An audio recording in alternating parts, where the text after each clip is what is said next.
Thank you, everyone, for joining today. The topic will be testing mobile with Appium.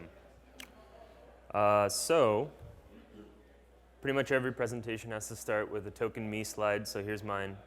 A little bit about me. I work at a company called Sauce Labs, based out of San Francisco.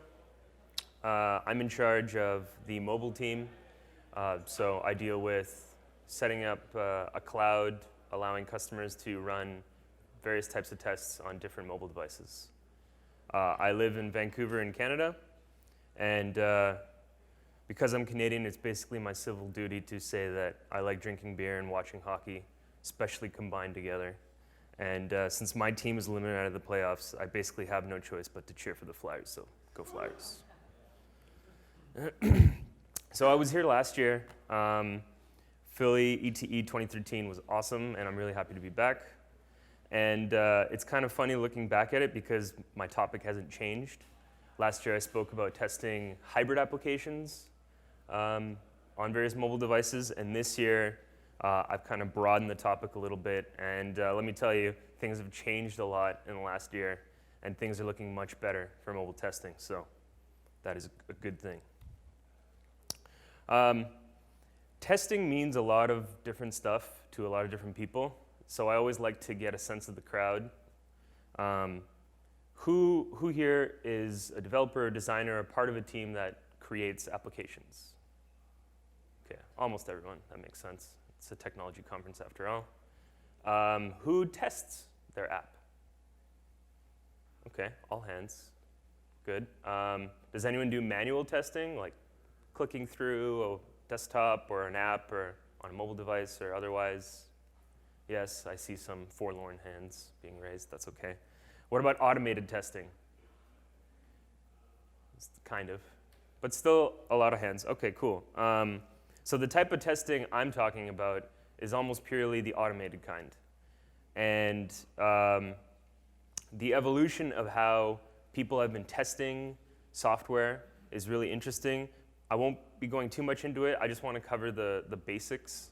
And so what I see in a lot of cases when people try to test their applications is they're not doing much more than this monkey. That developing software is well understood.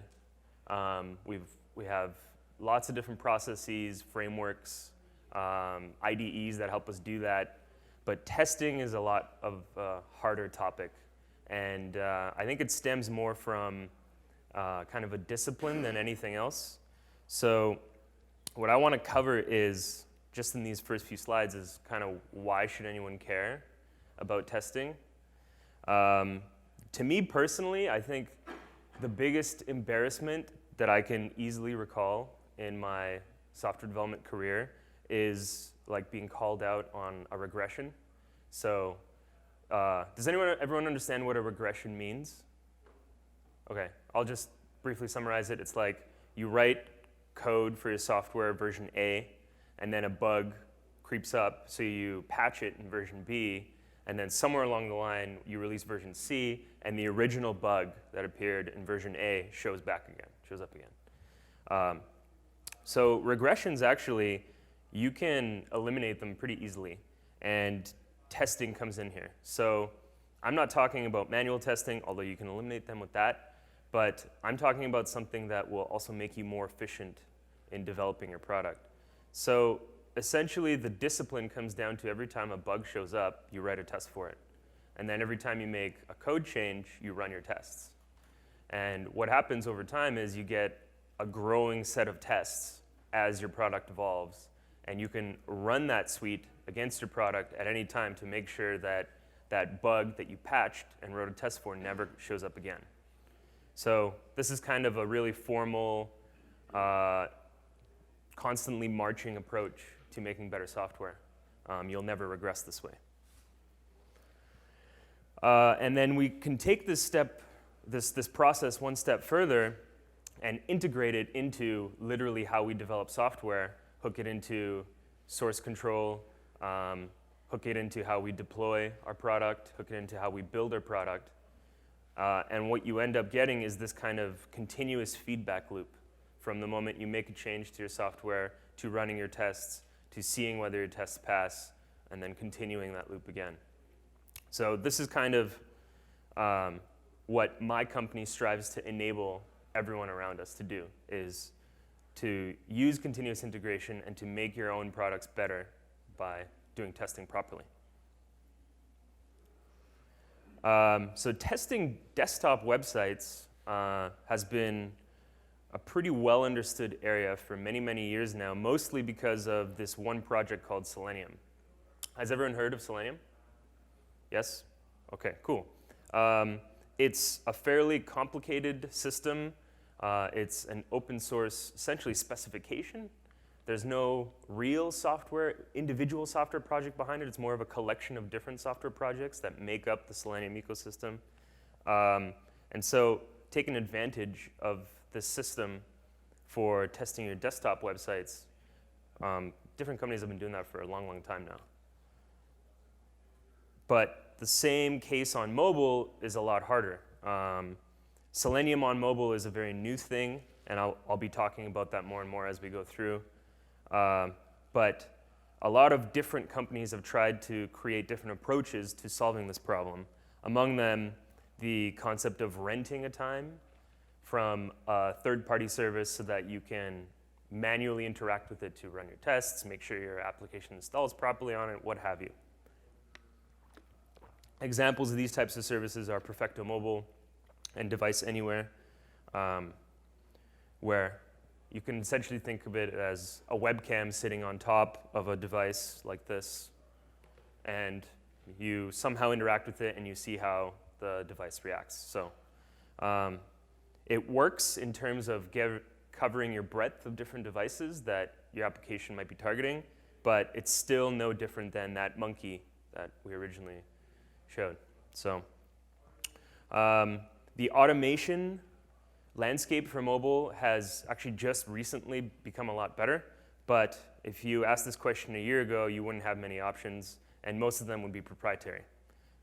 So it's difficult to build a thriving business on top of something that may change at a whim's notice, and something that's outside of your control too. So like I mentioned, it's really not much different than that original monkey. You still have to poke around, you still have to do a lot of stuff manually, and essentially waste your time doing that stuff. So I think, I know, SELENIUM can save us in this respect, and it can be applied just as well to mobile as it's been applied to desktop websites, and that's what I'll be talking about today. SELENIUM is essentially a specification. It's implemented in a lot of different ways in a lot of different languages, but what it is, it's an API for automating things at its core. And this idea, I think, is very powerful, and we'll only see more of it. Even you might not be aware that you're interacting or using SELENIUM under the hood, which is pretty cool. So what is it? It's an HTTP API, so you can make requests against something that implements SELENIUM using HTTP, which I think a lot of developers nowadays are pretty comfortable with. It came out of a need to test websites, so it originally targeted how to automate your desktop browsers like Firefox and Chrome and Internet Explorer and all that good stuff. Yeah, and it initially just started to exist on desktop, so no mobile there.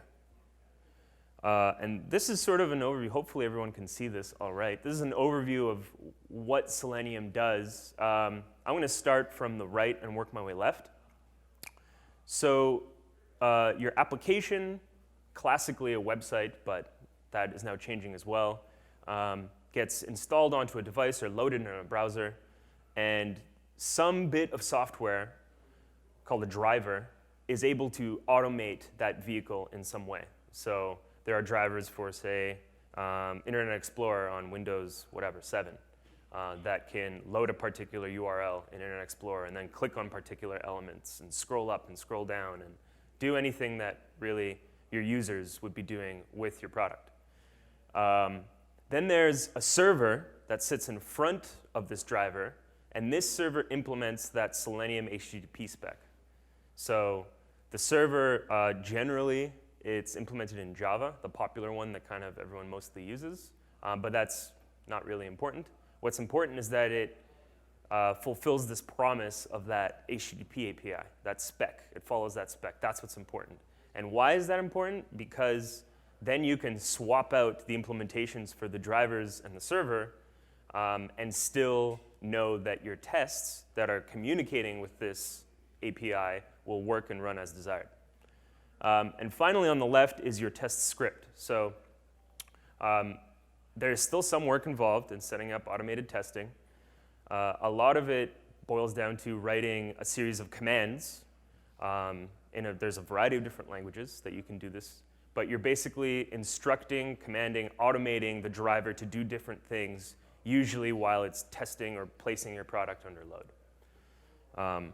So there's a lot of layers there, and it can become a pretty complex system, but hopefully the separations there are clear, and we'll be building on that throughout this talk. So that leftmost layer, that test script, it's considered the client side of things in the Selenium world, whereas the server is sort of the server. And there's a variety of different flavors of these client libraries. Again, under the hood, it's simply communicating with an HTTP API, so it doesn't really matter what language it's written in. But if you're writing your application, say, in .NET on a Microsoft stack, you probably want to be writing your tests in a similar flavor as well. So having that separation allows for all of these different projects be written in different languages, following different conventions. So really the choice is yours. JavaScript, Ruby, Java, C is just the start. There's a bunch. So now we get to the interesting part, which is how does this work on mobile? And it's through a project called Appium. The URL or the website for it is appium.io up there, and completely open source, liberally licensed project available on GitHub. It just recently, I think last week, hit 1,000 stars, and it's at 500 or something forks, I believe. So it's gaining a lot of steam, a lot of contributors from all over the world working on it, and it's getting pretty solid. We are, I believe, first week of May, it's going to hit 1.0. So it should be ready for all of you to do your testing. It's written in Node, which is JavaScript. So if you have Node on your system, you can install it very easily with that command at the bottom, npm install-g, Appium. There are also other kind of wrappers around it. So if you don't have Node and you're on a Mac, there's a Mac app for it you can use. I think there's an equivalent for Windows as well. This as well is that Selenium server. So we'll get into that. Like I mentioned, Appium is that implementation of that specification that we talked about earlier. It's free and open source, liberally licensed. I believe it's Apache 2 licensed.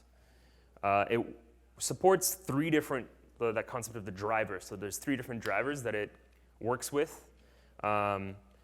Actually, way more than that, but what it boils down to is support for 3 different mobile platforms, Android, iOS, and FirefoxOS. I believe the team is also working on Windows Phone support, but I won't put any promises to that for now.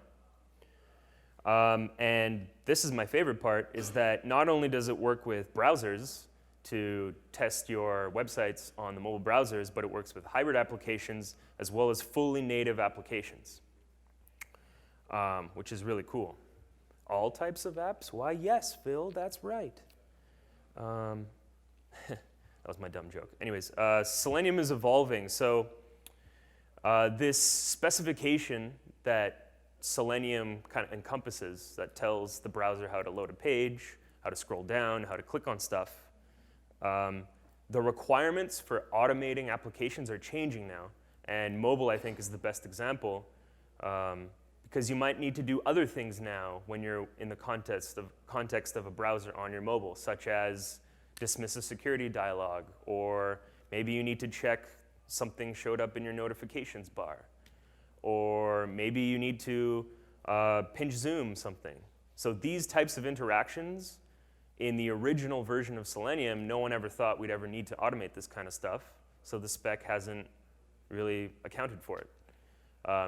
But our team at Appium, they're involved in Selenium. We have a couple of committers to Selenium as well. So we're folding all of these kind of new types of interactions and new ways to automate applications on different environments back into the spec. So if you're interested in Appium and you want to do really weird, cool stuff on mobile that maybe you're not sure Selenium can do, please work with us because we're trying to bring this back into the fold for the specification. Okay, demo time. Everyone cross your fingers. So I have a set of tests, literally, again, going back to that original diagram I had.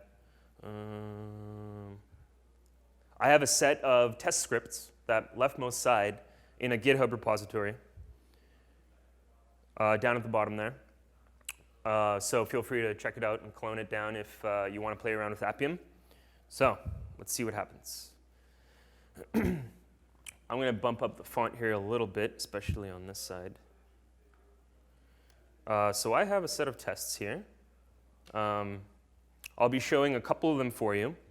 And over here on the right side, I've got the Appium code cloned down on my machine.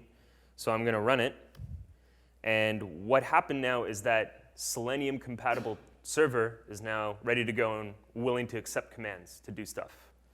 As well, I have an Android emulator over here on the right. So what I'm going to show you first is opening up my website and asserting some value in the title in the Android emulator. So let me see, maybe I can kind of show both at the same time. So what I'm going to do is I'm going to run Android stock. And you can see that middle window, things are starting to happen. It opened up the stock browser for, oh, it went really fast, but it opened up the stock browser on Android, loaded up my website, opened up a particular page on my website, and made sure that the title reflected the page that it was on. When I was running that code, or the test, you can kind of see on the left here the individual HTTP requests that my test script is issuing against the Selenium server to automate its different steps. So first it says, OK, go to this URL, get the title, look at the value for some particular element, and then assert on that. So the test kind of looks like this. There's some stuff up here where you point the location at which the Selenium server exists and is running. In this case, it's localhost up here. And then you have an initialize call that basically tells the Selenium server what kind of an environment do you want to run your test in.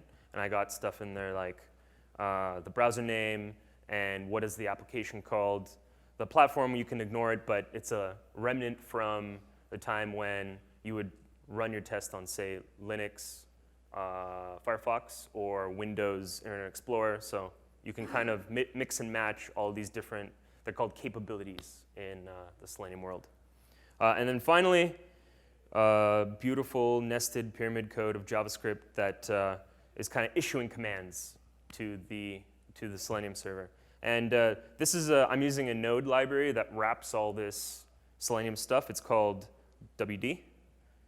And there's tons of this stuff out there. Again, it's fairly nodey, so it follows conventions that people using Node.js would expect to see. But there's flavors in .NET, Java, blah, blah, blah, blah, blah, everything. So that was one example. Now I'm going to try to run a different one. This one will be Selendroid. This is essentially a test that is installing an application from an APK, and it has a web view inside that application somewhere. So I'm going to be launching the application, getting into the web view, and then issuing commands against that web view. I think actually for this test, it's downloading an APK. So here you can see it clicked a button. Now it's loading the web view. It's in the web view, and it appends a little string at the end, and then it quits. So that white box you saw in there, that was a web view inside a native Android application. So I think this kind of starts to exhibit the power of Selenium, where you have an API that kind of abstracts the particular details for how to automate these different types of applications. But using a single API, you can run these tests against all these different types of environments. So your test becomes really portable. You can run this same test on a completely different Android device or even an iOS device, and it'll still run and do what you expect it to do. Finally, I have one more test I want to show you guys here, and it's a native test. So this loads an application called Contact Manager, and it's 100% native, beautiful Android UI. And I think what it does is it tries to create a new contact with a specific name and email and then saves it. Let's see. There we go. So it found a particular, the input field for the name, found the input field for the email, enters something, saves it. I think then it checks a checkbox somewhere. There we go. And eventually closes down and finishes. There we go. So we've just tested with 3 different scripts using one API, 3 different completely types of applications. So that's pretty cool, I think. All right. How am I doing on time? Oh, I'm pretty fast. Okay. So now it's time for my sleazy corporate pitch. It'll start with this. This stuff is pretty hard. There's a lot of different moving parts.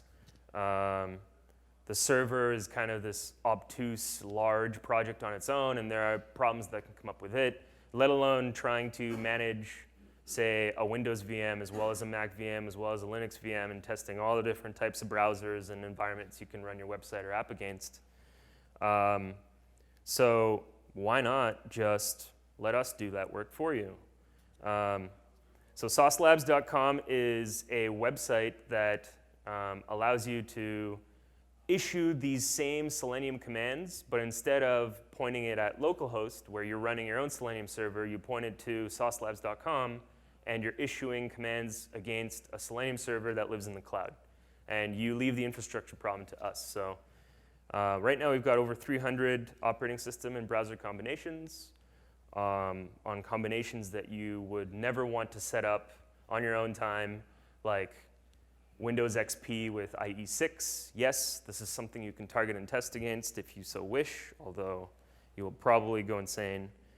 And what I really like about this is that you literally swap out a URL from localhost to saucelabs.com, and it still runs and still works. It's a little slower.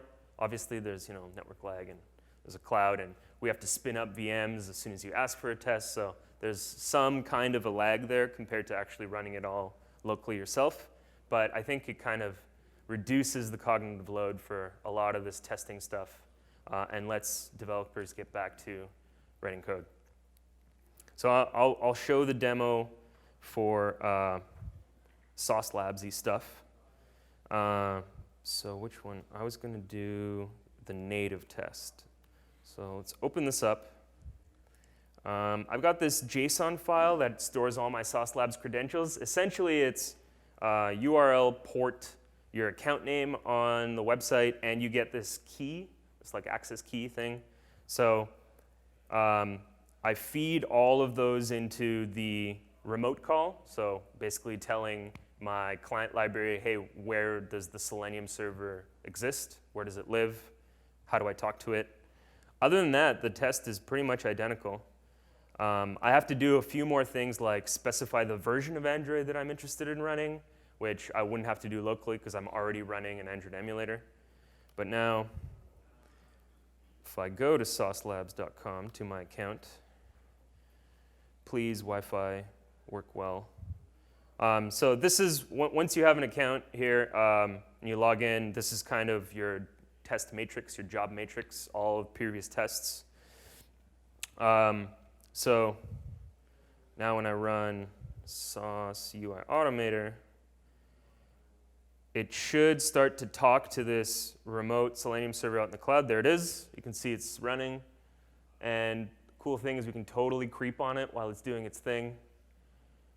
So this is the VNC connection. You can kind of see what that VM out in the cloud. I think this is in San Francisco somewhere as our data center. So it's the same test, but now it's running against some emulator somewhere in the cloud. Don't have to really worry about it. Once it's done, you've got a little video of it. You can step through and see kind of screenshots at different steps. Here, so the screencast, you can download that and watch it. You can look at the, come on, website, there it is. You can look at the individual steps. Some of them have different screenshots associated with them. Yeah, so it's pretty cool. Yeah. So Selenium's pretty rad.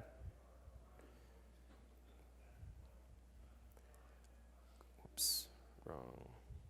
Here we go. And what I'm working on now, we're calling the Real Device Cloud. And I chose like the silliest picture. I could Google image search for device cloud, and this is what came up. I think the title was Futuristic Computing. I don't even know what's going on, but it looks pretty cool. Anyways, what I'm working at Sauce Labs now is instead of just offering these emulators I'll be fielding questions in just like a couple minutes. Instead of just having emulators available to you in the Sauce cloud, we're going to be hooking up like hundreds of actual devices. We're going to start off with Android to our servers and run VNC on the actual devices and have you be able to creep on what your tests and what your app is doing live as they're running on real physical devices, which I think is a little more compelling in terms of testing stuff that is in the hands of your customers as your customers would see it. So yeah, that's coming soon. We're working hard on that. It's a tough problem. No one's ever done it before, so yeah, expect that. And that sums it up. I will gladly take questions now. I think a gentleman in the middle here had a question. One sec, we'll just hand you a microphone and then do it that way. Actually, the next sentence out of your mouth was exactly the answer to my question. I've been using Sauce Labs for about a year and a half or so, and it's got a huge variety of different operating systems and browsers and things like that. But when I go to mobile, I get the emulator. Yeah. I get the iOS emulator, the Android emulator. Yeah. Am I going to have some physical devices then? Yes, yeah. We're aiming to have a prototype for Android done, well, any day now. And then we're going to try to get that out to a beta for interested customers. So if you're interested, come talk to me after, and we'll get you in there. Also in the status of Selenium Builder, which I think Sauce Labs has produced. I've been using that. I've been trying to get a non-programmer user to create a bunch of test cases. Is this like an IDE that writes the tests for you or something like that? It's an interactive point and click, and it records what you did, and it writes the test script for you. I don't know. It's not my area of responsibility. So, but if you wish, I can put you in contact with someone who could answer those questions definitively for you. Two things. I know for hybrid apps and mobile web apps, we've used just QUnit in the browser to do some automated testing before. Mm-hmm. So one, other than the fact that with Appium you can do pure native apps and test, like I want to know what else you saw that's different there. And then secondly, we've done automated testing with QUnit and Phantom with Grunt and Gulp. And do you know if Appium had any plugins for Grunt or Gulp yet to automate that in a build system? So the first question was, how is it different from QUnit tests running in... Other than Appium would do native testing, but do you see other major advantages to Appium for doing interaction? Right, so when you're within the context of essentially a browser, in both of those cases you described, you have no control over the state of the browser itself, only what runs in it. So for example, what if you wanted to see how your app reacts when you flip the device to landscape mode? Or maybe you execute some specific code that does something special when that happens. If you're using just JavaScript to run your tests and get results out of them, there's no real way you can control that because you're living inside the browser there. So by using, like what Appium does is it essentially trickles down to automation commands that are native on the mobile platform. So you can flip the device around, or trigger an alarm, or make it fake that you're getting a phone call on the device, or like things like that that are contextual and apply to your app on a mobile device, but are outside of the realm of the actual little container where your app is running. And I'm sorry, what was your second question? Just, do you know if there are Grunt or Gulp plugins for automating Appium? So at Sauce Labs, we have this, it's essentially a way of displaying and running your tests on the website. And there's different adapters for different JavaScript frameworks available. So Mocha, Jasmine, QUnit, etc. I'm not sure about Gulp. I know there are Grunt plugins for integrating straight with Sauce Labs out there. Yeah.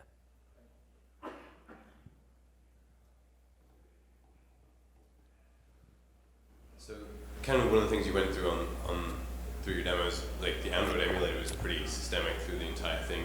Is there any thought of like Sauce Labs partnering with someone like Genymotion who kind of do sort of like the emulators inside of the VM, so they're a lot quote faster, but they're emulators, not simulators? Like any thought of getting with those guys? Yeah, we get asked this question a lot actually. It's like, why are you guys using these crappy Android emulators when there's all this stuff out there that's way better? We don't really have a good answer to that, other than we're trying to keep it as vanilla and as close to what users will actually be using out in the wild. Of course, the caveat there is that the Android emulator is nothing like anything users would ever use, so it's actually a very poor test environment. And that's the impetus for why we're getting all these demands for a real device cloud, especially on Android. But we haven't been in talks with them, no.